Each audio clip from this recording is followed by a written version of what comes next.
혹시 성도님들은 사탄의 얼굴을 보신 적이 있으세요? 어떤 얼굴일까요? 사실 우리는 사탄에 관해서는 생각하는 것조차 불편해합니다. 더구나 그 얼굴을 보는 것은 더욱더 원하지 않습니다. 그렇지만 성경이 사탄에 관해 말씀하고 있습니다. 우리는 말씀을 통해 사탄의 정체를 정확하게 알 필요가 있습니다.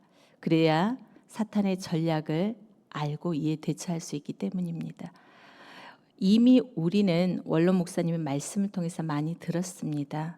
그럼에도 오늘 이 시간 다시 한번 사탄이 어떤 얼굴을 하고 있는지 사탄의 정체를 오늘 본문을 통해서 다시 한번 확인하고자 합니다. 먼저 사탄은요, 숨겨진 얼굴입니다. 사탄은 자신을 숨깁니다. 그래서 사람들이 사탄이 존재하지 않는다고 믿게 합니다. C.S. 루이스는요, 마귀의 제1 전략은 자기 존재를 숨기는 것이라고 말합니다. 사탄은 사람들로 하여금요, 사탄은 존재하지 않는다고 그렇게 믿게 해서 사탄에 대해서 당하게 만드는 것입니다. 사탄은 자신의 존재를 믿지 않는 사람들을 마음대로 하고자 하는 것입니다. 그러나 사탄은 분명히 존재합니다. 존재할 뿐 아니라 쉬지 않고 일을 하고 있습니다. 1절 말씀을 다시 한번 보기를 원합니다. 다섯째 천사가 나팔을 불매 내가 보니 하늘에서 땅에 떨어진 별 하나가 있는데 그가 무저갱의 열쇠를 받았더라. 본문에 보니까요, 하늘에서 땅에 떨어진 별 하나. 누구를 가리키냐면 바로 사탄을 가리킵니다.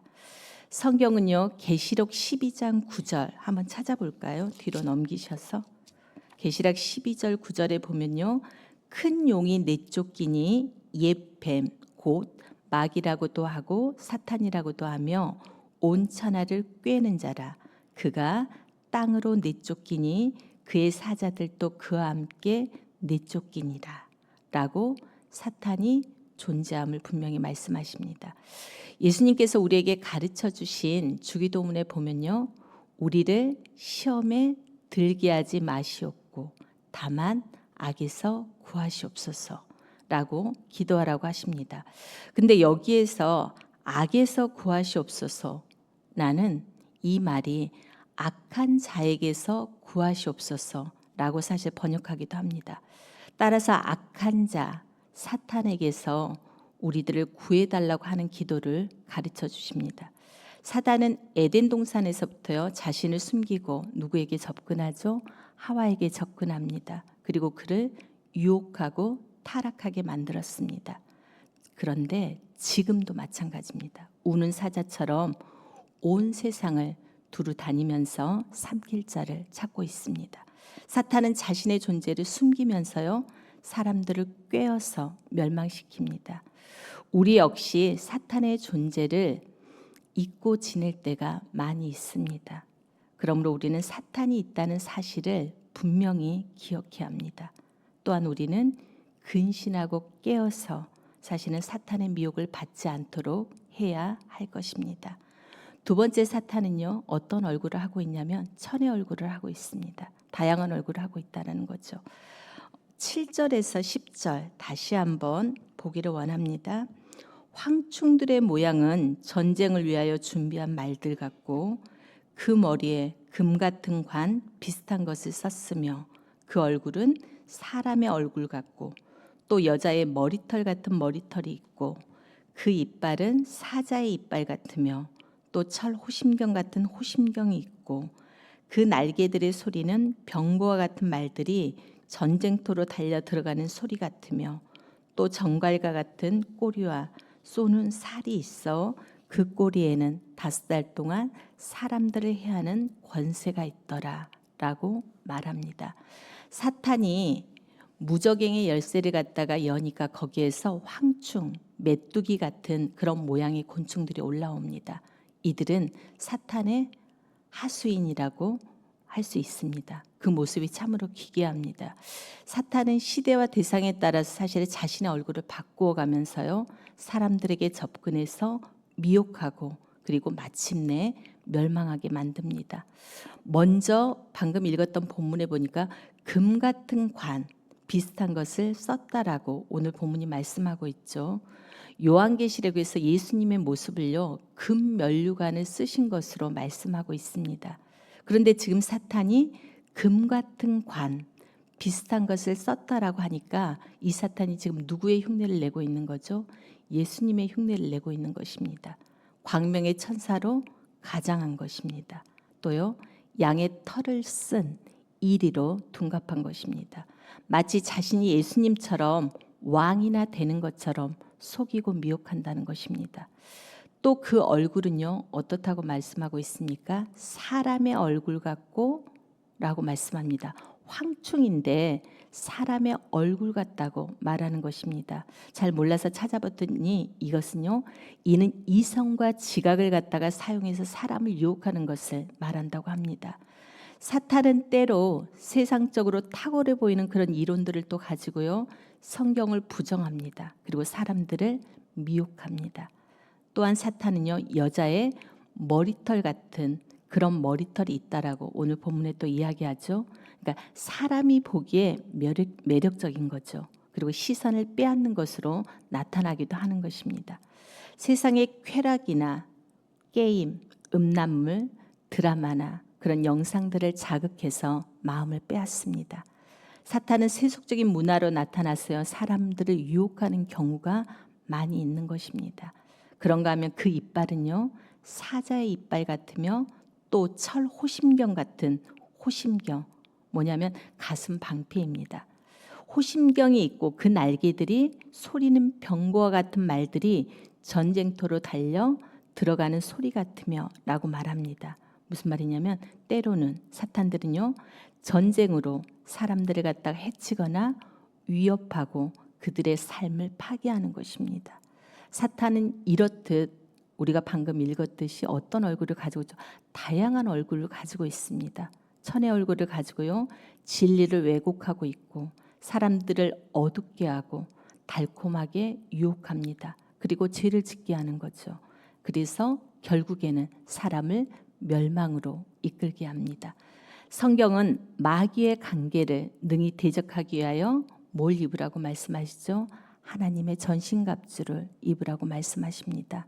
사탄에 속지 않고 우리가 분별할 수 있는 그런 영적인 지각이 있는 우리들이 되기를 바랍니다. 마지막으로는요, 사탄은 어떤 얼굴을 가지고 있냐면 다양한 얼굴뿐만 아니라 결론은 이겁니다. 패배자의 얼굴입니다. 사탄은 다양한 얼굴로 분명히 나타났습니다. 그러나 사탄의 진짜 정체는 패배자입니다. 앞에서 말씀드렸듯이 사탄의 첫 번째 전략이 뭐라고요? 사탄은 존재하지 않는다였다며, 두 번째 전략은 그 사탄은 대단히 중요한, 어떻게 보면 대단한 존재로 생각하고 우리를 두려워 떨게 만드는 것입니다. 그러나 사탄은 결국에는 실패합니다. 패배합니다. 그리고는 하나님의 존재 아래 있는 그런 존재에 불과한 것입니다. 11절 잠깐 말씀을 보면요, 그들에게는 왕이 있으니 무적행의 사자라. 히브리어로는 그 이름이 아바돈이요 헬라어로는 그 이름이 아볼론이더라 라고 말씀합니다.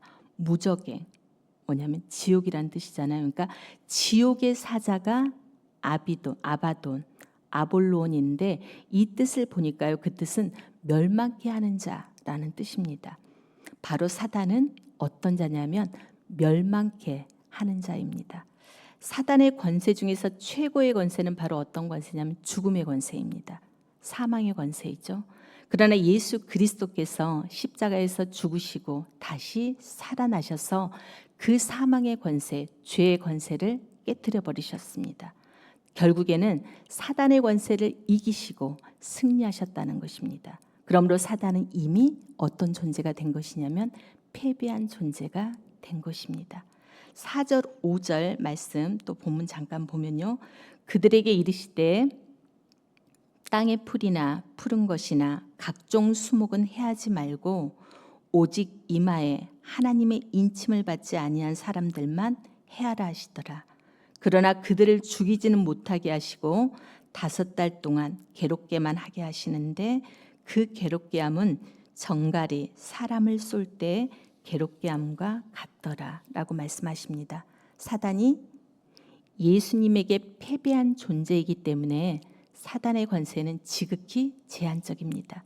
사단이 공격하고 괴롭힐 수 있는 대상이나 그 기간도요, 누구의 허락 안에서만 가능하냐면 하나님의 허락 안에서만 가능한 것입니다. 그리고 그 대상은요, 어떤 대상이라고 오늘 본문에 나와 있으니까 하나님의 인침을 받지 아니한 사람들입니다. 사단이 성도를 미혹할 수는 있습니다. 그러나 직접 해하지는 못한다는 것입니다. 다만 사단의 미혹에 빠질 때 그 결과는 정갈이 쏘듯이 극심한 고통이 있음을 기억해야 할 것입니다. 그러므로 성경은 우리가 마귀의 유혹을 받지 않도록 마귀를 대적하라. 그리하면 너희를 피하리라고 말씀하십니다. 마귀를 대적할 수 있는 무기는요, 바로 말씀입니다. 성령의 검입니다. 사단은 이미 패배한 존재입니다. 사단의 권세는요, 제한적입니다. 누구의 지배 아래 있다고요? 하나님의 지배 아래 있습니다. 그러므로 그는 남은 때를 알고 있어요. 더 거세게 알고 있기 때문에, 남은 때가 기한이 있다는 걸 알고 있기 때문에 더 거세게 그는 세상을 미혹할 것입니다. 그리고 사람을 멸망으로 이끌려 할 것입니다. 사단의 미혹을 받지 않도록 우리가 할 수 있는 것은 깨어 있어야 되는 거죠. 깨어 있는 성도가 되어서 말씀으로 마귀를 대적하시기를 바랍니다. 말씀을 마무리하겠습니다. 우리가 사단이 존재한다는 것과 그가 어떤 존재인지를 분명히 알아야 합니다.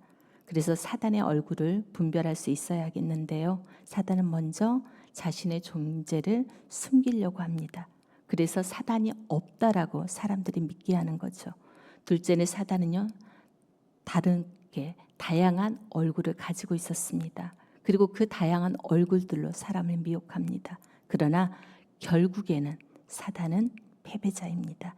그러므로 우리가 사단의 미혹을 받지 않도록 날마다 말씀으로 깨어서 기도하고요, 대적하는 우리들이 되시기를 주님의 이름으로 축복합니다. 우리 함께 기도하기를 원합니다. 하나님, 먼저 우리가 사단의 정체를 바로 알고 대적할 수 있도록 은혜 주소서. 사단이 존재한다는 사실과 지금도 천의 얼굴을 가지고 우리를 미혹하고 있다는 사실을, 그럼에도 우리는 이미 사단은 패배자임을 우리가 기억할 수 있도록 도와주소서. 두 번째는요, 오늘 드려지는 모든 예배를 위해서 기도해 주십시오. 예배를 통해서 온전히 주님만이 영광 받아 주시기를. 그리고 마지막으로는요, 금주 토요일에 있는 영유아 유치부 캠프가 있습니다. 이 부분에 대해서 기도해 주십시오. 아이들과 부모님들이 캠프에 모두 동참하게 하시고 참여하는데 방해하는 모든 사단의 세력들을 막아주시도록 우리 함께 이 시간 기도하기를 원합니다. 기도하시겠습니다.